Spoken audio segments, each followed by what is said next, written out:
Thank you so much for that video, Caleb, full of information about CES so far. Welcome back to our full-day live broadcast right here at CES in Las Vegas in 2018. I'm so excited for our very, very first interview about technology for the day. But just a reminder, joining at the table, I'm Maud Garrett, and this here is Greg Nimbler. I'm going to get that every single time. I just think you're very nimble. I want it to be different every time. Greg, be nimble. Greg, be quick. I want you to finish it. Obviously, there's no candlestick, so I can't finish that one. But we do have a very special guest at the table here, Alan Evans, who is the CEO of Fat Shark. Basically, Drone Training System 101 is what we're going to be talking about. Thank you so much for joining us right here at Digital Trends Table, the desk, where we're covering all the amazing things at CES. Tell us about what this little great device is in front of us here. So what we're doing, what our company has historically done, is all the headsets for drone racing. So most people wear headsets for the highest performance so you can sort of see as you zip around. Now, one of the things that's true is, drones are generally big and scary and move real fast, and they're super intimidating. Yes. So my mom, not a drone racer, she never learned to program a VCR. She has flown this. So what is interesting, what we're trying to do is build a kit where you don't have to figure it all out yourself. Everything's in the box, and you can learn to fly if you're drone curious in a way that's not scary. Right, so it's kind of a neat little shark. There are batteries on it. We ship with a controller that is sort of much simpler than what you'd get on the higher end, and it just sort of off we go. Works. Well, hello there. And it's not very dangerous. You can sort of crash it into stuff. We bounce it off walls, but really what we've done is we integrate with a simulator. We have training videos online. We have a manual, and we go all the way through the simplest flight all the way up to actually being able to do flips and everything else with control for people who want to sort of learn how to do this in a safe way. Well, and I think that's a key thing, because like you said, flying a drone can be kind of intimidating. We were talking about this beforehand, that I think we've all seen drones. We're all interested in drones, or a lot of people are, but actually owning a drone, I don't know that many people that do, because they're intimidated. Oh, I'm going to crash it. I'm going to break it. A lot of responsibility. It's a lot of responsibility. It's a lot of technology in the power of your hands. Yeah, I mean, and going from, especially what you guys do, making the goggles for Fpv Drone Racing. I mean, I've watched the Drone Racing League. That is awesome and absolutely terrifying. I would instantly crash into somebody. There's no way I would be allowed near that, I would think. Even you, Greg. You're nimble, after all. That's true. My nimbleness may save me, but not anybody else. So, but you've gone from that and to deciding to make your own drone. So what was the decision process of creating your own? So this is pretty interesting. Drones to me remind me of computers in 1985. And you have basically a few categories. So it's a little bit, you had PCs in 1985, like Apple Computer. Aerial photography is that right now. Like DJI is doing some amazing things with the Mavic and the Phantom, and they're really good. And then you had enterprise software like Lotus 123 and Microsoft Word in 1985. And today you're seeing these really cool drone software packages to like scan construction sites, like Recap by Autodesk. You had the Cray 2 supercomputer launch in 1985. That's kind of like Google Project Loon. And then the last thing that launched in 1985 here was the Nintendo Entertainment System. It was computers for fun, simplified. And so we really wanted to take what we do, which is racing, which is drones for fun, and bring it to a larger collection of people. And why that's really important is, so I got my PhD in electrical engineering, I'm super dork, but I started by playing video games on a Nintendo, and then in the 90s I started building computers and was like super geeked about NVIDIA's graphics cards, and it was all about performance, and that passion for having fun with a platform actually led me to teach myself a whole ton of things. And so we think getting over that barrier of trying to use a new platform, just like the Nintendo did for so many people, and having fun will help everybody be both better and develop a passion for drones. I want to talk about what kind of drone racing it is, because it's quite new. It feels for me that it's a new thing to do, and this whole FPV drone racing. Can you just talk a little bit more about that? And also, how many people have gone into this kind of niche market? Yeah, so if you look, flying a drone line of sight is typical. But if we're way over there, it's really hard to go through a small circle, right? If we're going all the way down the hall, it's brutal. If you put on a headset, which go ahead, take a look. Oh, There's here one we right go. there.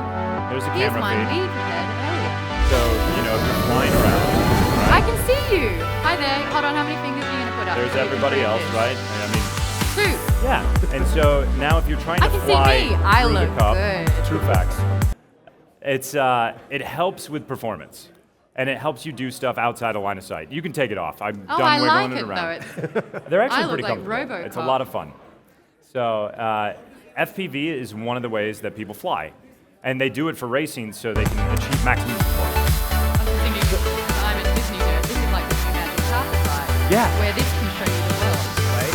Well, I did that. Actually, when I was a kid, I went and did one of the Magic Carpet rides. Part of why I got into all of it. And ultimately that influenced this. So I want to talk about with your idea of bringing it to the masses. So how are you anticipating people using this? Like a group of friends getting together and racing each other? Or where do you see that going? So we're not sure, right? Yeah. Part of why you build stuff with some ideas is you kind of see where people take it. But what we see is initially people who are really kind of curious about drones, are interested or want to learn to race, buying it, definitely getting together with their friends locally, kind of figuring out, it comes with like gates and other stuff to fly through, which we don't have out here. So if you and I both had it, we could get together and race. It'd be a lot of fun. Yeah. And there's also simulator integration so that if we're not together, we could both practice and race online. That is a really cool way to integrate it. This is sort of like the entry level, so like the beginner's guide, so it's not so scary, you understand the schematics with it all. Have you kind of gone to the extreme levels, and will we see this almost as like an export? Yeah, so the sport is awesome. Like DRL on ESPN is, probably the one everybody's seen, and the pilots are amazing. It's so fast. It's so fast. Yeah. It's super cool. It's like pod racing, but without the force. That's right, but as an example, they're recruiting one pilot a year from their simulator. So like if you had this, it plugs in, you could train, you could actually become a pro pilot if you proved you were good enough.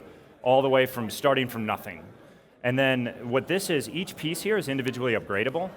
So we understand that like people's dollars are precious. All this tech here sometimes forgets that. So this comes in at $249, but then if you want a new drone, these things will work with higher and higher end drones. So we wanted to get you sort of something to get familiar with, but then let you evolve into the drone ecosystem kind of in whatever way it suits you. That is a really good idea as far as this. So all this comes in the same package. Yeah, everything is in one box. One of the problems I had when I first got into this is I had to figure out how to fly, and I was like buying this from there and that from, and I had to teach myself stuff, and that's really a pain. So we wanted to sort of simplify that for people initially. And you can crash this thing and not destroy anything. That's important to me because I bought my dad a drone over Christmas, and we flew it for the first time, and I'm like, I know he's going to crash this. Like it's going to last maybe a day. So I wanted something that is safe enough to use, but this is something where for a beginner you can get in and not crash. So a little insider scoop, we actually delayed shipping because it didn't survive crashability to our standards. Because we know that new people will take this, we bang it into walls, we hit the ceiling and the floor, we were dropping it 3 stories. So it's absolutely designed for that learning process. And honestly, if you're a racer or if you're trying to get better at something, you have to push your own performance envelope. You're going to have to crash. And so we definitely anticipate that with what we're doing. And on top of that, our customer service is, we've always repaired things for people. We really care about the customer, and so if there are issues, we take care of people. Honestly, the crash testing sounds like half the fun. I want to be a drone crash tester. Sort of 3 stories, you say? Oh, yes. How big and light is the Shark? Well, here you go. It's about 80 grams. You can grab it. It's under the 250 gram legal limit, so you can fly it anywhere. It's obviously not scary, so you don't have a fin. I don't know. I know how Jaws goes. Dun-dun, dun-dun, dun-dun. We need to add a speaker on the next one. Great idea. You're welcome. I'm giving you all the good stuff here. So obviously the camera here is in the front, Yep. And that goes through the goggles so you can see what's happening. Does that record, and can you upload any of the footage? Not on this one. So there's things That's you when can you're buy that will advanced. record it with a DVR, but yeah. So you make your mistakes here, and then when you're good enough, you get the one that you Exactly. can record and share. Exactly. How fast does it go? We haven't clocked it, but I mean, it zips outside. So if you're like a racer and you put it in race mode, you go flying down the hallway. So Where do you see racing leagues going? I mean, right now, I've got the drone racing league. Do you see it like maybe, I'm curious on your idea of this, like eventually where we'd have like cities like the New England Patriots of drone racing, or how big do you think this can get? I think it's going to look more like golf or tennis Okay. in terms of individuals rather than a team sport.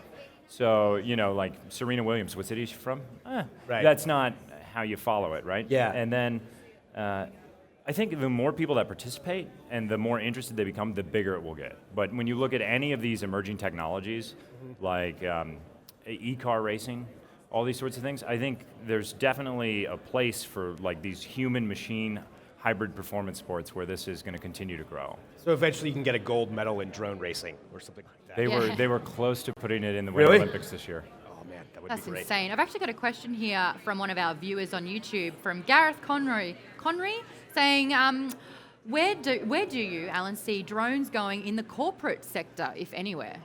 So again, this for training is something we pay attention to the corporate sector. I think right now we're so early, like I said, computers 1985, that I can't tell you what 20 years from now looks like. But definitely the next 5 years, agriculture, like ideal watering, construction, so you can track buildings and match them to blueprints. Safety, so a lot of high-risk inspection things. We're already seeing that come into place. And then in the same way, at Intel's keynote, they talked about voxels. Drones are going to be a big part of 3D mapping. So we have this much richer data set of the world. And then also communication. If you look at what Google Loon did in Puerto Rico, after a disaster, they went in and restored cellular networks with drones. So I think those are a few areas that are right now starting to emerge, and that the impacts past that are something we can't even anticipate yet.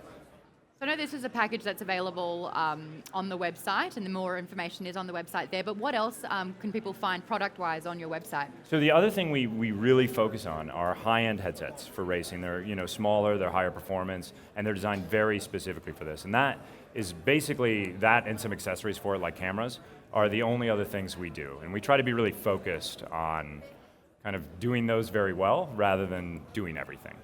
Because initially you started off just making the goggles and you expanded into drones, right?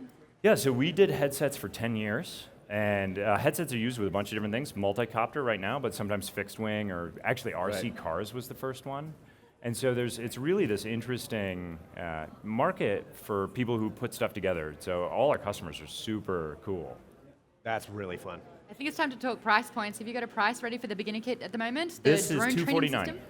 Whoa. Yeah, okay. for everything. So we did a lot of things to try to make it really accessible, because again, if you think like Nintendo, lower price, easier to use, very approachable for the customer.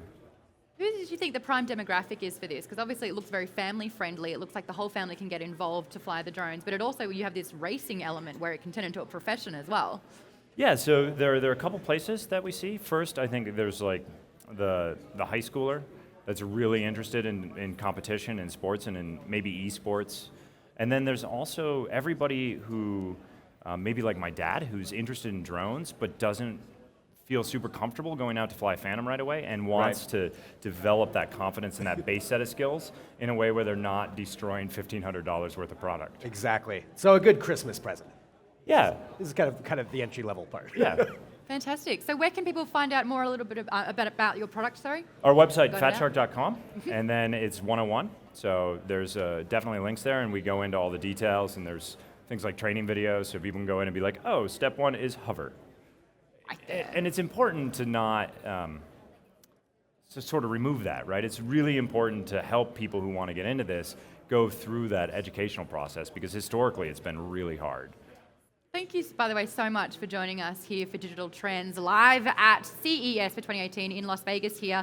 Alan Evans, the CEO of Fat Shark, thank you so much for joining us. If you do want to check it out, head to the website. Also, for all of the information from CES coming through, make sure you jump onto digitaltrends.com/CES. There's so much information coming at you right there. We are not going anywhere. Stick around. We'll be back very shortly.